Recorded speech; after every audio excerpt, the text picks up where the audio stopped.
So much for this, sir. Now shall you see the other? You do remember all the circumstances. Remember it, my lord. Sir, in my heart there was a kind of fighting that would not let me sleep. Methought I lay worse than the mutinies and the bilboes, rashly, and praise be rashness for it. Let us know, our indiscretions sometimes serve us well. When our deep plots do pall, and that should teach us there's a divinity that shapes our ends, rough hew them how we will. That is most certain.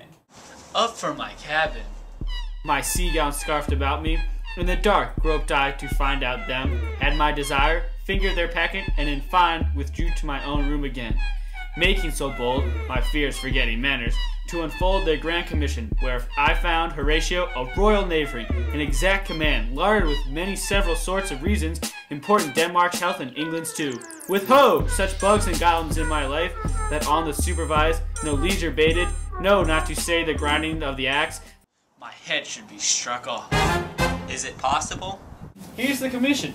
Read it more at leisure. But wilt thou hear me how I did proceed? I beseech you. Being thus benetted round with villainies, ere I could make a prologue to my brains, they had begun the play. I sat me down. Devised a new commission, wrote it fair. I once did hold it, as our status due, a business to write fair, and labored much how to forget what learning. But sir, now it did me yeoman service. Wilt thou know the effect of what I wrote? Aye, my good lord.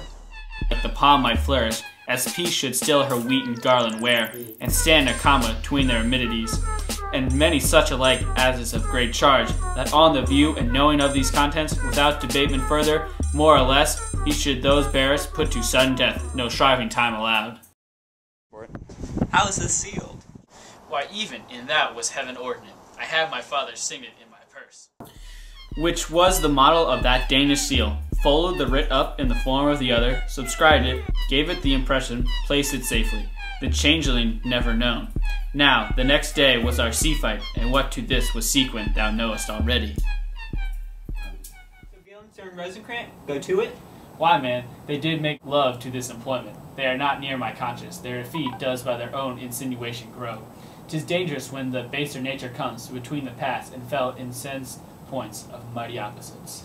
Why, what a king is this? He that hath killed my king and whored my mother, popped in between the election and my hopes, thrown out his angle for my proper life, and with such cozenage, is it not perfect conscience to quit him with this arm, and is not to be damned to let this canker of our nature come in further evil?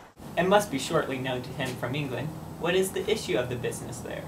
It will be short. The interim's mine, and a man's life no more than to say one. But I am very sorry, good Horatio, that to Laertes I forgot, for by the image of my cause I see the portrait of his. I'll court his favours, but sure the bravery of his grief did put me into a towering passion. Peace! Who comes there?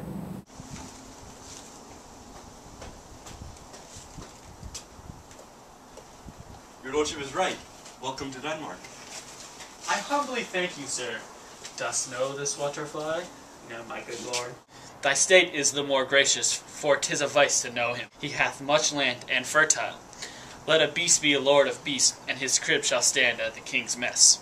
'Tis a trough, but as I say, spacious in the possession of dirt. Sweet lord, if your lordship were at leisure, I should impart a thing to you from his majesty. I will receive it, sir, with all diligence of spirit. Put your bonnet to right use. 'Tis for the head. I thank you, lordship. It is very hot. My lord, his majesty bade me signify to you that he has laid a great wager on your head. Sir, this is the matter. Here is a newly come to court Laertes. Believe me, an absolute gentleman. I take him to be a soul of great article, and his infusion of such dearth and rareness as to make the true diction of him so semblance is his mirror. And who else would trace him? His umbrage, nothing more. Your lordship speaks most infallibly of him.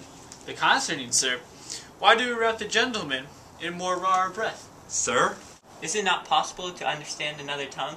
Will you not do it, sir? Really? What imports the nomination of this gentleman? Of Laertes? His purse is empty already, all his golden words spent. I dare not confess that lest I should compare with him in excellence, but to know a man, well were to know himself. I mean, sir, for his weapon. What's his weapon? Rapier and dagger. That's two of his weapons. But well...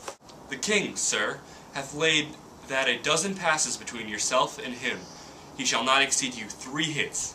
He hath laid on 12 for 9. And it would come to immediate trial if your lordship would vouchsafe the answer. How if I answer no? I mean, my lord, if the opposition of your person in trial. Sir, if I walk here in the hall, if it please his majesty, 'tis the breathing time of day with me. Let the foils be brought, the gentleman willing, and the king hold his purpose. I will win for him, and I can. If not, I will gain nothing but shame and the odd hits. Shall I redeliver you, even so? To this effect, sir, after what flourish your nature will. I commend my duty to you, sir. Yours.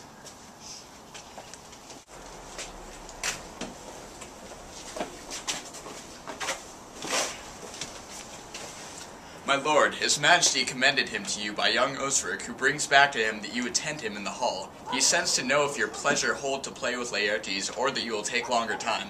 I am constant to my purpose. They follow the king's pleasure.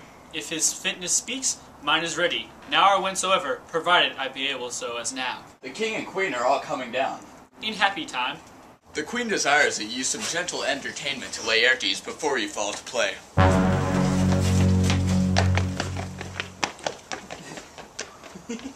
She well instructs me. You will lose this wager, my lord. I do not think so. Since you went into France, I have been in continual practice. I shall win at the odds, but thou wouldst not think how ill all's here about my heart. But it is no matter. Nay, my good lord.